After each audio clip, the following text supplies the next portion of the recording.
आई एकविरा सेवा संस्था गोवे भिवंडी आयोजित आई एकविरा देवस्थान गोवे ते श्री क्षेत्र आई एकविरा देवस्थान कार्ला पालखीसह पदयात्रा सोहळ्याचे भव्य दिव्य आयोजन। यावेळी गोवे गावचे समाजसेवक एकनाथ पाटील व पाटील परिवाराच्या माध्यमातून भव्य दिव्य एकविराचा पालखी सोहळा गोवे गावातून श्री क्षेत्र कार्ला एकविरा येथे रवाना झाला। या पालखी सोहळ्यामध्ये शेकडोच्या संख्येने एकविरा पदयात्रेंनी देखील सहभागी होऊन या पायी पालखी सोहळ्यात उपस्थित राहून पालखी खांद्यावर घेऊन एकविराच्या दर्शनासाठी कार्ला एकविरा येथे रवाना झाले। तसेच यावेळी गोवे गावचे समाजसेवक एकनाथ पाटील यांच्या पुढाकाराने या एकविराच्या पालखीची सुरुवात झाली असून या एकविराच्या पालखीस गावातील ग्रामस्थ तनमन धनाने सहकार्य देखील करत असतात। गोवे गावच्या आई एकविरा देवस्थान मंदिरात या पालखीची सुरुवात झाली असून या पालखीच्या दर्शनासाठी गोवे गावात ग्रामस्थांची प्रचंड गर्दी दिसून आली। तसेच यावेळी उपस्थित गावातील ग्रामस्थांनी या पालखीस शुभेच्छा देखील दिल्या। आमच्या गावातून साईबाबांची एकविरा मातेची पालखी वर्षानुवर्षे निघत आहे। हा पालखीचा हा दुसरा वर्ष आहे आणि सगळी गावातील मंडळी एक जल्लोषाने हे सगळं पार पडत असतात। एकनाथ पाटील यांना माने आणि सर्व गाव ग्रामस्थांना याबद्दल शुभेच्छा देत आहे माझ्या वतीने। पाटील माध्यमातून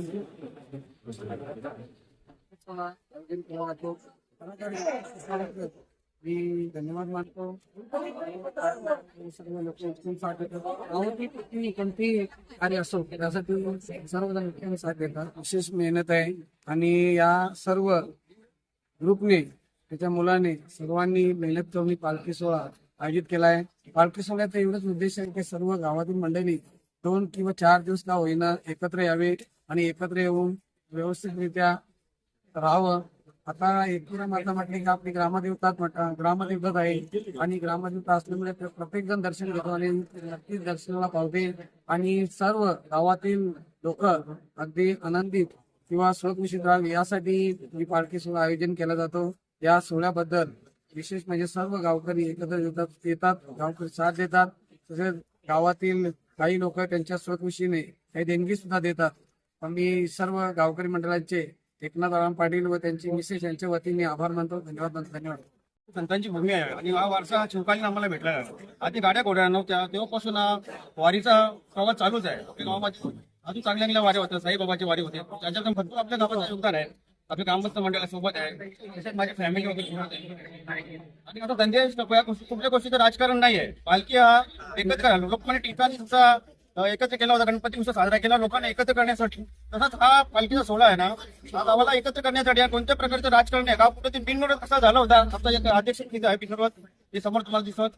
आणि दादा आम्हाला एक दानशून्य व्यक्तिमत्व भेटलेला आहे। पहिल्या वर्षी पण त्याने आम्हाला चांगला सहकार्य केलं आणि या वर्षी पण असं पालखी हा एकाच गोष्ट नाही, सर्व एकत्र येऊनच पालखी होते।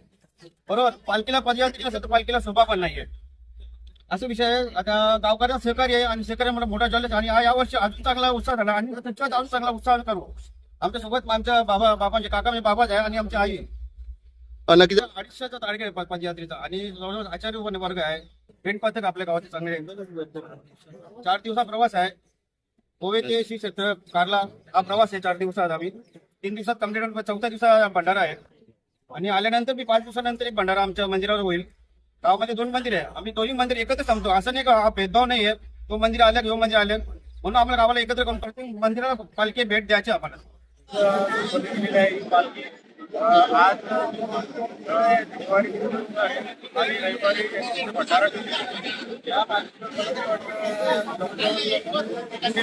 लोक आज चालत जात आहेत आणि उपस्थिती आहे या पालखीला इथून काढण्यासाठी। या पालखीचा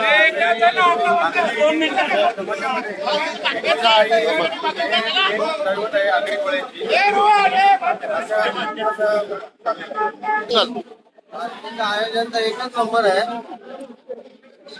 आमदेव पाटील एकनाथ पाटील यांचं काय शब्दाने बोललं तर ते बोलतात ना, एखाद्या शब्दाने सांगायचं अजून सांगू शकत। त्यांचा जो मुलगा आहे प्रमोद पाटील, तेच भारी आता सोहळा आपण पहिल्यांदाच बघितलाय, जबरदस्त। आणि अशी काल कार्य म्हणजे झालेच पाहिजे आपल्या एकविराईचे जोरात आणि गोवा गावातून पालखी कार्य डोंगराला मोठी गोष्ट आहे आणि अशी भक्तांची उत्सव असं जोडजोड त्यांच्या मध्ये उत्सव आला पाहिजे। आणि पालखी आई तिथं पाठवलं आहे आणि आपली पालखी काढायला चालली